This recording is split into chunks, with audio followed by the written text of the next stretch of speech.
అధ్యక్షుడు జగన్మోహన్ రెడ్డి గారు సీతారామపురం సుబ్బరాణి కుటుంబాన్ని పరామర్శించడానికి రావడం జరుగుతుంది.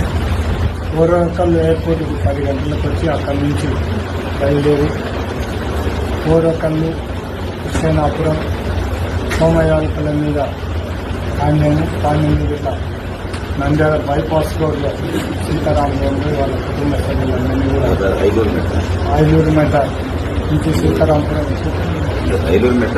సీతారామపురంపై అక్కడి నుంచి వాళ్ళ కుటుంబాలను పరామర్శించి ఇంకా రిటర్న్ ఇక్కడికి వచ్చి మళ్ళా పార్టీ నాయకులతో కూడా మాట్లాడారు. ఎంపీ గారు ఆఫీస్లో కూడా మాట్లాడారు. దాంతోపాటు ఇప్పుడు మాకు పాండ్యంలో కూడా హుస్సేనాపురం అయితేనే మా ఊళ్ళో ఉండే నాయకులు ఆల్రెడీ ఏంటనే అతన్ని కూడా అతన్ని కారు గోడలు కొట్టి అతన్ని పక్కన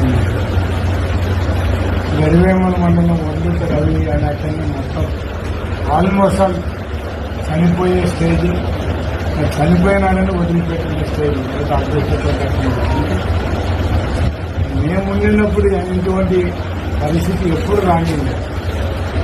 మామూలుగా రాజకీయాలలో ఓడిపోయిన ఏమన్నా రికార్డు పెట్టుకుని నాకు ఎందుకు ఓటే లేదని ఏదన్నా గలాటలు చూసాను తప్ప గెలిచిన వాళ్ళు మాత్రం గలాటలు పెట్టుకోవడం మొట్టమొదటిసారి అంటే నేను 88 నుంచి రాజకీయాల్లో ఉన్నాను కాబట్టి ఇటువంటి రాజకీయం మొట్టమొదటిసారిగా చూడండి. అంటే లోకేష్ అనే రెడ్ బుక్ ద్వారా ఏమన్నా ఇదంతా పక్కన సిస్టమ్ ఏర్పాటు చేస్తున్నారనేది పోలీసులు మాత్రం కోరేది ఒకటి.